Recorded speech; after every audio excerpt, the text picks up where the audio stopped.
ya Bang ya, kita lihat ya karakter pengendara Indonesia ini rada unik ya Bang ya. Jadi nggak bisa ngeliat celah dikit aja, udah pokoknya lawan arah. Persepeda nggak punya aturan, Ustaz. Sehingga tidak bisa ditilang, tidak bisa ditindaki. Iya, karena dia tidak ada aturan. Seakan-akan jadi raja jalanan. Adanya di jalur cepat. Karena kalau di jalur lambat, make sense, dia berbahaya buat dia. Arahan dalam agama kita ini, kita disuruh mengakhiri sesuatu yang memang kita lakukan itu, bersyukur, bertasbih. Kendaraan yang kita ada di atasnya ini alat transportasi sampai ke sebuah tujuan. Bisa gak lo sampai ke tujuan gak bete?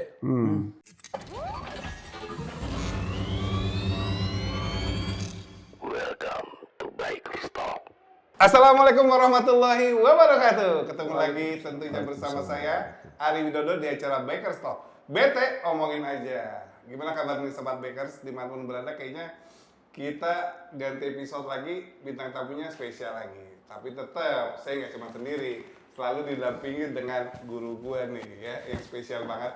Ustaz Subhan Malaysia. Ustaz, gimana Ustaz? Alhamdulillah. Insyaallah. Ini Ustaz habis touring nih bro.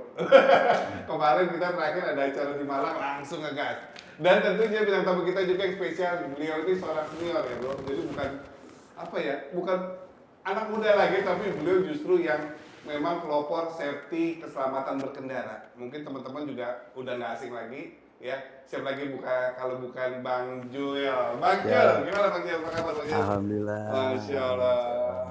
Bang Joel, usia udah berapa nih Bang? Langsung aja usia nih Bang ya. Lalu bicara sendiri. Tembak langsung ke Ustaz. Usia saat ini 57. 27, lu suka banget nih Bang. Semangat terus, semangat bermanfaat. Kesibukan kami lagi menyusun untuk persiapan diklat mengemudi terakreditasi. Yang seharusnya memang sudah jalan bertahun-tahun lalu. Tapi karena kebijakan dan lain-lain. Kebetulan saat ini saya berpartner dengan ada kawan untuk mempersiapkan hal tersebut gitu. Di samping sebagai tenaga ahli dan konsultan di Korlantas Polri, khususnya bidang keamanan dan keselamatan. Ini juga Bang? Ini saya baru bukan pensiun, jadi selama bertahun-tahun ini sejak saya berorganisasi tahun 98 Ustaz. Jadi kami karena saya dulu mantan pembalap. Ikut kejuaraan dunia 3 kali, ikut jet ski, motocross amatir, ikut gopet, apapun yang berstang, ATV kita balapin. Sejak Rismon pensiun, terus mulai lo terlihat nih, kok kayaknya saya beralih dari ini ke jalan raya. Kebetulan ada satu dealer Harley Davidson baru buka. Tiap Mabua ya? Mabua. Tiap touring kecelakaan lah, dimintalah aku untuk mulai mendampingi, mulai membuat pelatihan. Nah dari situ kok terpanggil rasanya ya, oh bener juga ya saya ini kalau mau belajar naik motor di mana ya kan gitu. Gak pernah ada Ustaz. Jangankan itu mau belajar aturan lalu lintas dan berbagi jalan aja di mana nggak ketemu. Waktu masih itu masih di mana tuh? Masih bener-bener hutan rimba lalu lintas kan gitu. Pokoknya orang punya duit, punya motor aja. Punya motor. Nggak tahu caranya. Nggak tahu caranya, nggak ada bengkelnya, ada motornya, bisa begitu kan gitu. Akhirnya disekolahkan sama Sampurna, di beasiswa Ustaz. Sampurna sampai Master Riding Instruction khusus memang untuk sepeda motor. Oh spesialis. Di Australia, iya. Nah itu dari situ 2006 dilihat sama polisi, saya mulai bertugas sebagai pelatih kepolisian. Dari lulusan itu mereka melihatnya itu. Iya, terus dikirim lah sama polisi ke Jepang untuk pelatihan dan pertandingan kepolisian. Lisensi. Lanjut lagi dikirimlah ke Jerman tahun 2012 tuh untuk off-roadnya. Terakhir dari Harley Davidson Motor Company kami ada pelatihan dan melatih pengujian dan pelatihan di Thailand untuk Harley Davidson Motor Company region Asia Pasifik, sertifikasi. Nah belakangan ini ya kami diminta untuk menjadi master asesor dari BNSP khususnya untuk otomotif. Jadi melatih instruktur, melatih calon pemohon SIM dan sekalian kami membuat peraturan kepolisian di mana sekarang ini untuk pemohon SIM wajib menyertakan sertifikat dari sekolah mengemudi terakreditasi. Nah sekolah mengemudinya baru kami yang akan menyusun Ustaz. Yang lainnya belum ada, bayangin. Masya Allah. Aturannya sudah ada, sekolahnya belum siap. Sekolah belum siap. Ya. Belum siap. Nah, inilah saya alhamdulillah didukung sama Ustadz. Kemarin kita coba berdiskusi bagaimana kira-kira supaya ini bisa terrealisasi segera lah kira-kira gitu. Iya. Siap Om Ari. Tapi kadang ya Bang ya, kita lihat ya karakter pengendara Indonesia ini rada unik ya Bang ya. Jadi nggak bisa ngeliat celah dikit aja, udah pokoknya lawan arah, belok nggak ini kan. Itu gimana Bang? Maksudnya kesulitan untuk mengajarkan karakter kita. Jadi Abang kan udah bergelut lama sekali nih Bang di dunia safety gitu. Sampai sekarang saya keliling nasional untuk pelatihan komunitas, nggak hanya Harley. Pemotor ini dari pemotor umum pekerja profesi Ustaz. Gojek, Grab, Itu masuk ojol ya. Messenger dan lain-lain, dan orang yang usia produktif nih mau sekolah pun naik motor. Kadang-kadang belum diizinkan tapi sudah punya motornya. Betul sekarang. Karena faktor efisiensi nyatanya bukan efisiensi, justru pembunuh paling besar adalah sepeda motor. Apalagi tambah listrik ya Bang. ya, Tambah sekarang. listrik. Membingungkan antara sepeda listrik atau motor listrik. Motor listrik. Nah, intinya gini kalau menurut saya, yang pertama untuk masuk ke lalu lintas orang perlu tahu aturan tata cara berlalu lintas. Iya. Yang kedua berbagi jalan. Berbagi jalan. Di betul. mana ini bisa belajar gitu. Nah, inilah tugas saya bagaimana untuk mensosialisasikan melalui komunitas-komunitas dan perusahaan-perusahaan.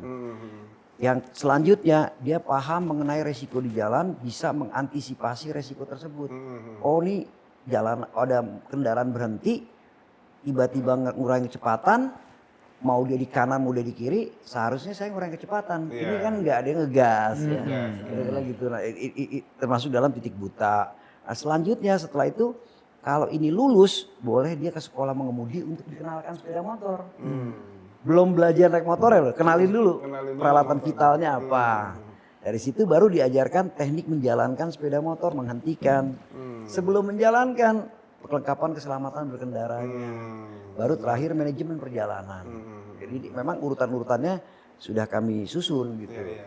Problemnya ya alhamdulillah saya di sini diundang sama Ustadz, sama Mari. Bagaimana media ini berperan untuk menyampaikan bukan hanya kesadaran, pemerintah juga harus sadar. Oh buat dong ini kan gitu kira-kira. Makanya juga harus ini juga Bang Jul ya, pabrikan juga harus aware ya terhadap mereka yang beli juga. Setuju. Harus ada mereka harus ada kayak paling enggak begitu mau beli ini loh aturan berkendara di jalan. Nah, selama ini kan kita lihat paling banyak yang sepeda motor yang sering pakai itu malah perempuan lah Bang untuk harian tuh. Ibu-ibu ke pasar ya atau kemana itu kan kadang waduh semraut deh gitu, sen kanan belok kiri dan lain-lain nih.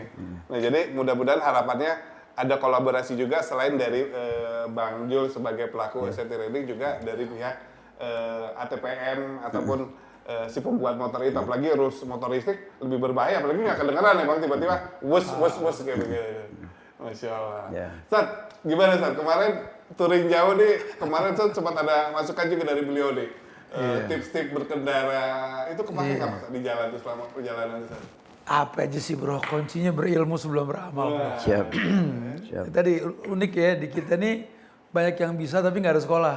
Gitu. Akhirnya tiap orang pakai cara masing-masing gitu lah. Kemarin kan kita Baker Talk yang ada di Malang ya, sempat ada yang ngasih informasi bahwa mereka punya pembalap dari umur 7 tahun ya. Betul. 7 tahun coba udah mulai balapan. Pasti mindsetnya kan gue menang gue kalah. Nggak ada aturan main, yang penting halal semua caranya gitu kan. Ini nggak asik.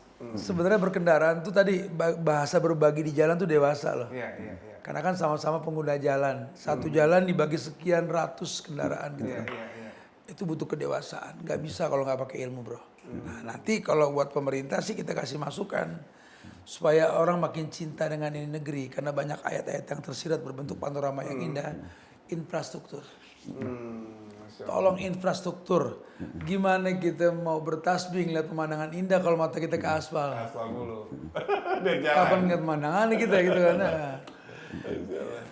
Tapi selama perjalanan Sat ya, kemarin kita sedikit bahas ya perjalanan Sat. Apalagi kan mungkin buat para backup juga bagi yang kepengen touring ke Pulau Timur, daerah-daerah timur kan memang Masya Allah jalanan kan juga udah luar biasa, pemandangan alam juga bagus. Dan itu tadi Sat ya memang budaya kita sebenarnya luar biasa Sat. Di sana pun juga orang lokalnya segala macam, gimana Sat bisa berbagi? Indahnya tuh nyampur bro. Jadi ya semuanya ada, akhirnya jadi malah bingung kayak kita makan semua makanan enak bro. Orang nanya habis makan apa bro? Nggak tahu deh macam-macam gitu loh. Nggak ada spesialisasi gitu loh. Nah itu kayaknya mesti diperjelas deh. Ada aturan main di mana nanti kita memang menikmati alam, menikmati jalan, menikmati apa ya keramahan lingkungan, keramahan masyarakat terbagi. Walhasil berilmu dan sebelum beramal supaya kita merasakan keindahan. Orang tanya Ustadz kemarin ente ke Indonesia Timur indah gak? Ya indah lah. Lu kalau pengen tahu Indonesia indah, lu ke timur. Kalau belum ke timur belum ngerasain keindahan Indonesia lah intinya kayak gitu ya. Cuma susah bro menjelaskannya kalau kitanya tadi nggak dewasa ketika menjalani itu. Cuma bangganya gue nyampe ke sono. Apa yang lu lihat? Wallahu alam. Jawabannya gitu. Ya, tapi ternyata kita juga selain bangga juga ternyata di daerah timur ya Satya tadi saya juga bilang mungkin Bang Jul juga pernah sana. Orang ke sana tuh benar-benar apa ya? Ya mudah-mudahan juga buat teman-temannya lain orang timur aja segitu fair gitu terhadap misalnya mereka bayar sekian atau apa. Mereka nggak mau neko-neko mentang-mentang pendatang harus itu ya gimana Bang Jul di sana? Jadi gini ya, pengalaman saya nih Ustadz. Iya, siap. Kami naik motor hampir sudah hampir seluruh dunia deh, tapi belum tentu harus ke bagian-bagian terkecilnya. Tapi udah ngelihat budaya-budaya luar biasa. Indonesia bisa, Ustadz pengalaman sampai di Sumba kok bisa budayanya banyak, alamnya ke timur beda, ke barat beda. Betul. Jadi Indonesia nih itu baru Sumba, belum yang lain-lainnya. Dengan karakter manusianya yang unik, kemanapun juga orangnya ramah. Orang Indonesia ramah. Sangat sopan dan sangat ingin memberi, sangat ingin dimengerti. Nah ini yang bahaya. Jadi begitu masuk ke kota besar, dia salah pun maunya dimengerti. Gitu. Berbagi jalan tadi, berbagi jalan ini ada sepeda, ada motor, ada pejalan kaki. Uniknya terutama di Jakarta Raya ini ya, persepeda nggak punya aturan, Ustaz. Sehingga tidak bisa ditilang, tidak bisa ditindaki. Iya, karena dia tidak ada.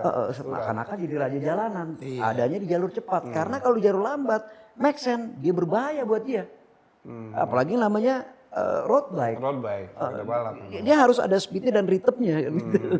Jadi ini antara, ya kalau telur sama ayam, orang bilang ayam. Ini, tapi memang kita perlu, yang tadi Ustadz bilang, harus ada masukan yang ini bisa didengar oleh pemerintah, memang harus berbuatnya seperti ini gitu.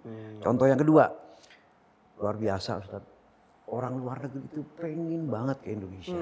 Pengen naik motor. India nggak ada apa-apanya. Iya ya. Himalaya kami bolak-balik ke sana. Ya cuman ada Himalaya. Himalaya gitu. ya. Tapi pemerintahnya menyiapkan apa? Menyiapkan kebijakan untuk sewaan sepeda motor. Murah banget. Guide-nya dan segala macam jaminan-jaminan terhadap para wisatawan gitu ya. Nah bayangkan kalau di Indonesia disiapkan seperti itu. Kalau bicara infrastruktur kita jauh lebih bagus men. Iyalah. Infrastrukturnya hanya saja carut marutnya ini yang nggak tahan karena semua minta dimengerti. Iya. Lawan arah, oh cuma dikit aja kok. Polisi pun dilawat, dikit aja kan ditanggung nih. Aneh, akamsi sini orang kampung sini bukan berarti. Jadi sekali lagi itu dia.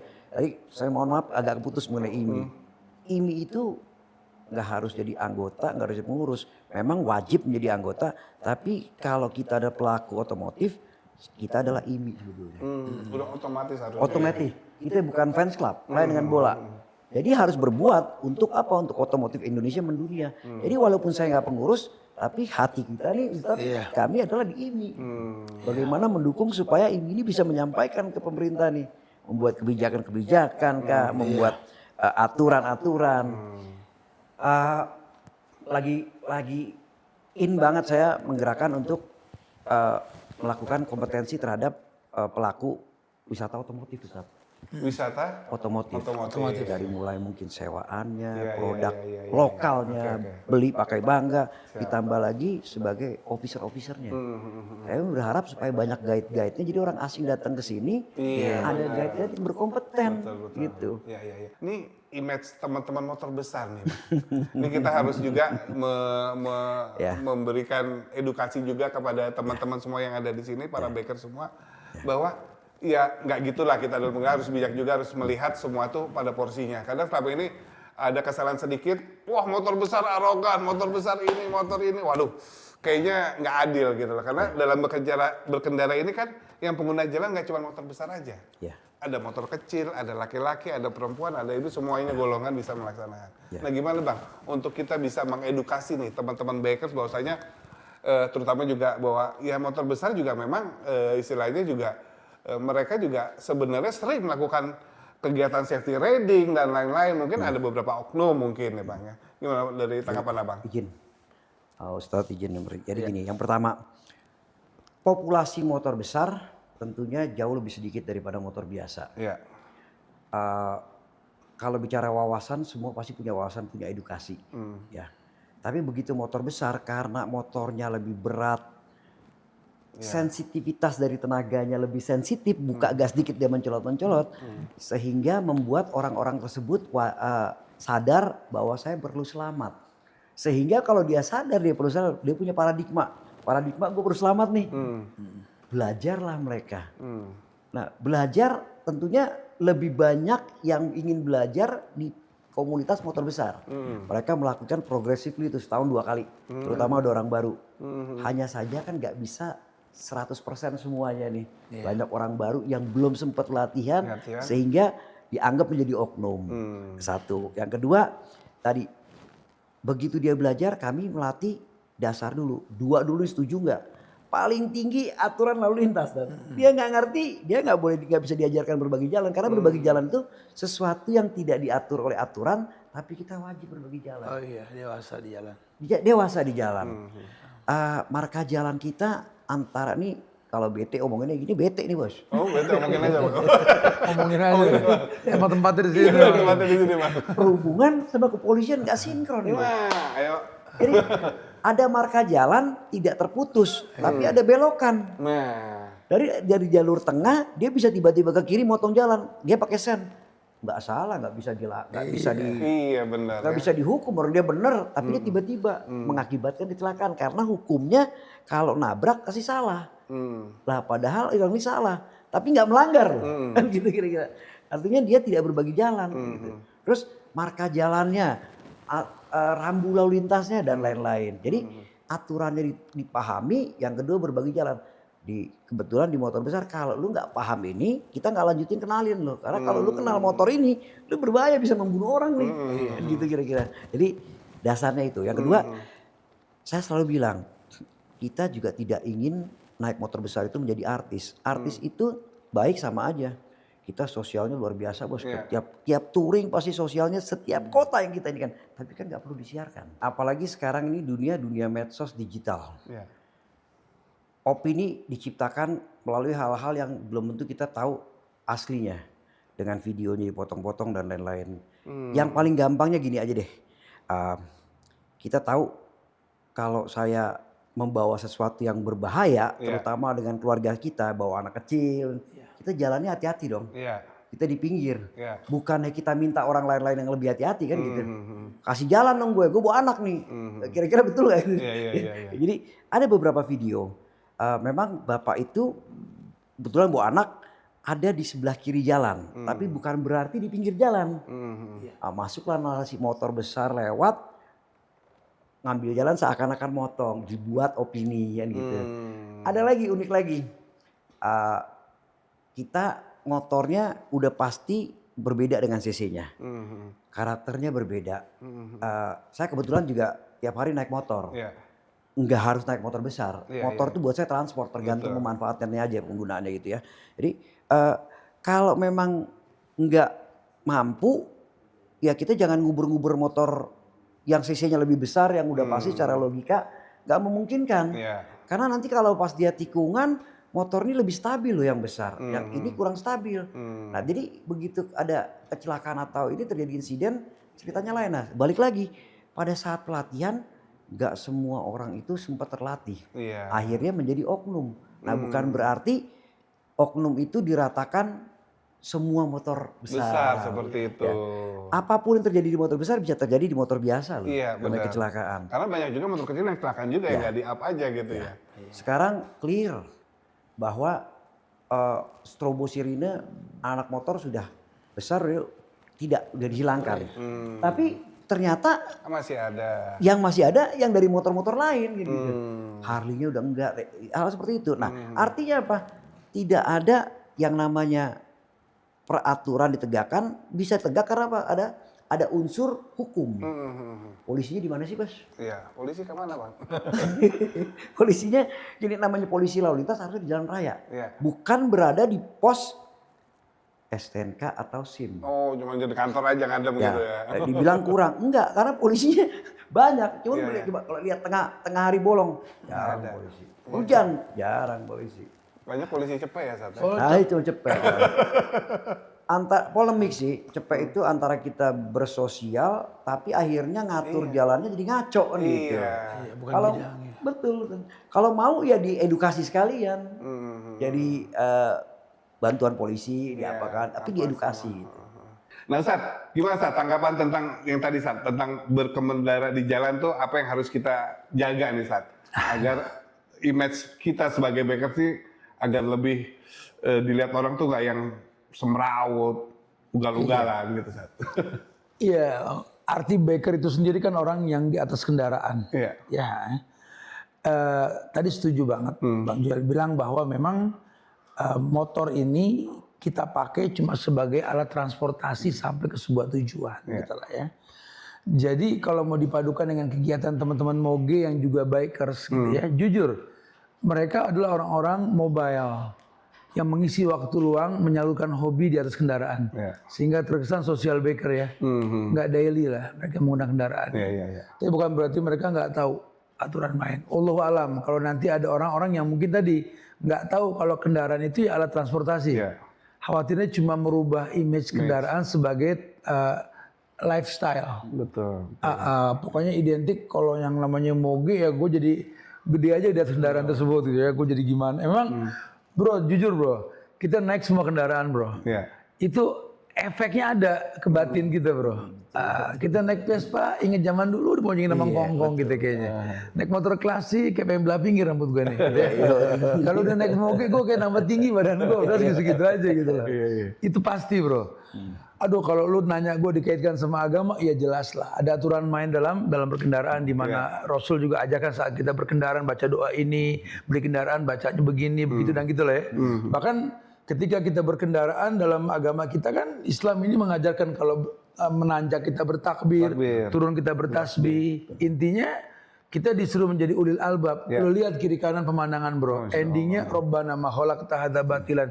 Allah nggak ciptakan semua sia-sia gitu lah ya. Itu kedewasaan bro. Itu butuh edukasi. Betul. Nggak setiap orang bisa kayak begitu. Ini biasanya nih susu sebelanga rusak karena nilai titik. Ada 1-2 orang ini yang jujur ya. Ada sih kalau lagi ada apa kegiatan liburan di Jakarta tuh biasanya di Antasari tuh suka main tarik-tarikan motor gede itu. Aduh, totonya dia tahu memang ini motor cc-nya kan gede. Yang gak usah tarik juga beresiko, pengennya loncat aja nih motor. Di jalanan seperti itu bukan itu tempatnya gitu loh. Ada tempat sirkuit. Makanya kita bilang kemarin ketika diizinkan sama IMI untuk tes drive di Mandalika, Anda bikin video pendek ke teman-teman biker secara umum. Mau motor lo apa aja bro ya. Kalau mau menang atau kalah sirkuit bro. Tempatnya gitu lah. Balikin ke hukum asal bahwa fasilitas umum yang pemerintah buat ini tadi hak banyak orang. Betul. Kita maklumi kalau ada yang klakson berarti pengen buru-buru. Lu jangan nengok kalau diklakson nggak manggil lu. Minggirnya naik doang. Iya betul. Dan semua ada aturan mainnya gitu lah. Jadi sinambung. Dan juga nanti juga dari aparat kepolisian juga tolong dia yang berhak untuk bisa mengatur jalanan. Turun jangan dia yang kuliah, yang praktek polisi cepet mati dah. Akhirnya kita bingung nih gimana sih harusnya yang lawan arus, yang begini, yang begitu, broken berantakan ujung-ujungnya. Jadi intinya sih ya ayolah dewasa ketika berkendaraan, balikan ke hukum asal bahwa kita berkendaraan ini memang alat transportasi sampai ke sebuah tujuan gitu.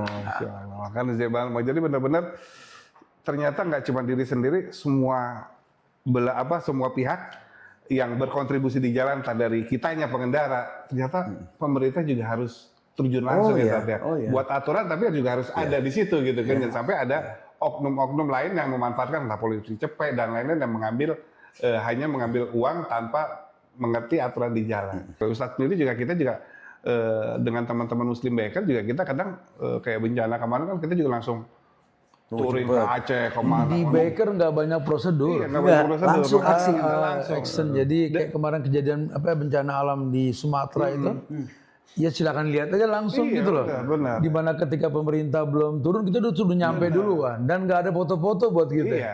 Bahkan Karena kita merasa yang kena bencana itu ya keluarga kita, saudara kita. Gitu. bahkan akses itu justru mudah lebih motor ya Ustadz, Lebih gampang. dibanding mobil-mobil usaha. Zaman Covid nih, zaman Covid. Ustaz. Iya.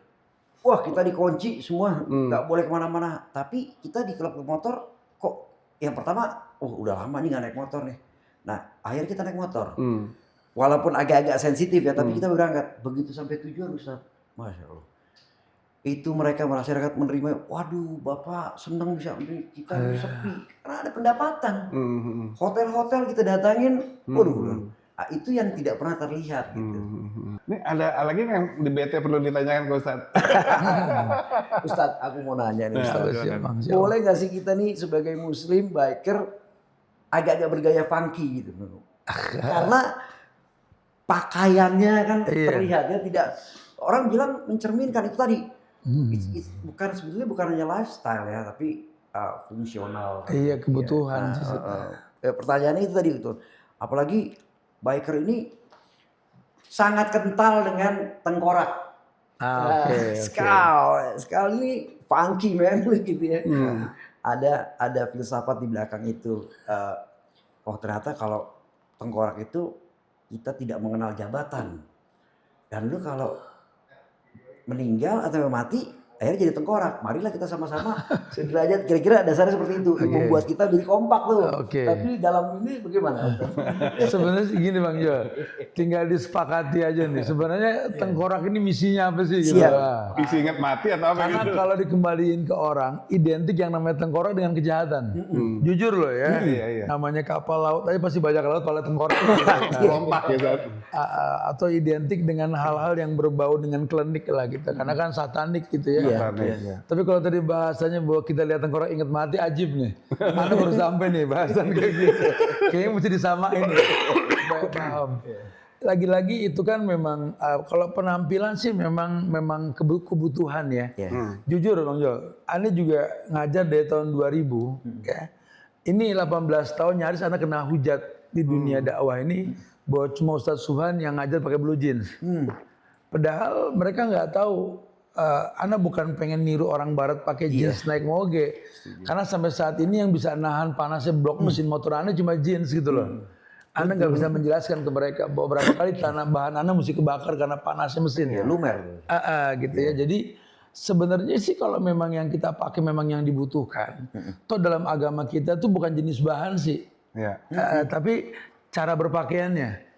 Di mana laki-laki nggak boleh isbal ya, di mana laki-laki perempuan tidak boleh membentuk tubuh atau menjadi wakil iklan ornamen yang mendatangkan keburukan dalam hidup atau beragama gitu loh.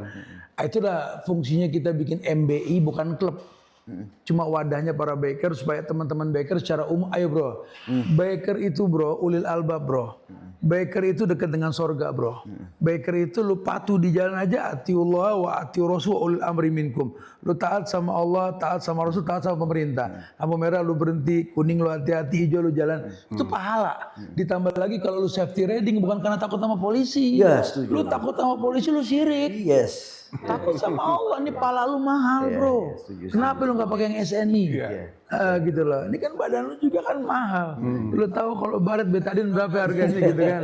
Pakai deh safety riding gitu lah ya. Karena Allah. Lurusin bahwa gue safety riding ini karena gue bersyukur sama Allah gue bisa begini. Gitu. Jadi sejalan-jalannya pahala bro. Makanya lagi-lagi memang mesti diedukasi lah. Kita berilmu sebelum beramal lah bro ya. Gitu ya. Masya Allah gimana Pak? Jadi menjelaskan banget. Artinya gini. Kadang ya kita kan entah guru, dosen dan penjelasan itu harus logik dan rasional, harus masuk gitu ya, nggak bisa diangan-angan dengan yang mungkin kapasitas ilmu keagamaan ataupun keimanannya belum, tapi agamanya Islam ya, gitu ya. Dengan adanya ini kan jelas nih, oke ada polisi ini nih, tapi yang paling penting itu tadi, taat akan terus membuat sesuatu ini takutnya pada yang di atas ini gitu, kira-kira gitu ya. Ini masuk Ustaz. Luar biasa. Ini izin akan kau bawa nih kemana-mana. Sering bro, gue lihat tuh orang naruh helm di jok, ada polisi. Iya. Kok ada polisi? Ada maut depan lu, ada polisi. Ada mana lu? Gimana Bang Jo, buat nasihat buat para teman-teman. Yang paling penting bagaimana kita paham dan taat akan aturan lalu lintas. Oke. Yang kedua berbagi jalan ya. Naik motor itu semua bisa naik motor, tapi bisa menguasai gak sepeda motor tersebut. Jadi kadang-kadang yang tidak terpikirkan pada saat refleks Anda diperlukan, refleks itu perlu menyelamatkan. Artinya perlu belajar. Yang tadi fungsi-fungsi itu jelas fungsi kendaraan bermotor tersebut. Tadi kita ngobrol, Ustadz ini alhamdulillah bisa dakwah, bisa kemana-mana naik motor sehingga membuat orang sadar. Begitu dia masuk ke daerah yang 40% off-road, oh ternyata fungsi ban ini penting, menggunakan ban yang tepat kan gitu ya. Jadi itu dia. Jadi kenali pertama aturan lalu lintas, kedua berbagi jalan, kenali kendaraannya. Ya, yang selanjutnya adalah attitude kita di jalan, Bos. Nah, kalau untuk bicara perlengkapan keselamatan berkendara, izin tipsnya adalah yang pertama, pahami bahwa kita berkendara di Indonesia Raya ini tropical. Jadi tropical itu harus menggunakan perlengkapan yang bisa bersirkulasi, panas dalam tubuh bisa keluar, udara segar bisa masuk. Jangan pernah takut masuk angin, karena badan tidak diciptakan masuk angin. Angin itu terjadi karena lambung, pikiran, kurang makan, capek. Gitu. Selanjutnya ditambah lagi dengan perlengkapan keselamatan berkendara, ada protektornya, tapi harus yang nyaman. Helm minimum SNI, sepatu juga harus yang tepat ya.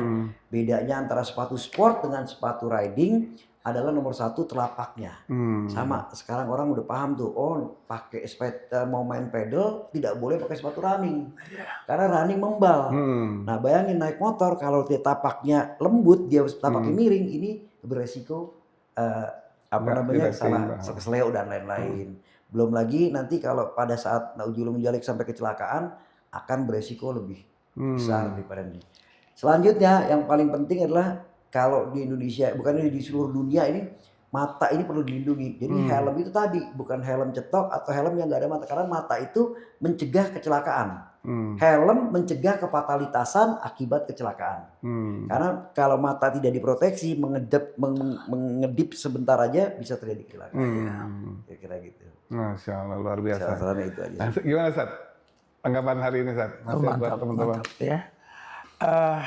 Arahan dalam agama kita ini, kita disuruh mengakhiri sesuatu yang memang kita lakukan itu bersyukur, bertasbih. Kendaraan yang kita ada di atasnya ini alat transportasi sampai ke sebuah tujuan. Bisa gak lo sampai ke tujuan gak bete? Ya maksudnya kita gak bad trip lah, kita gak lelah, gak tired.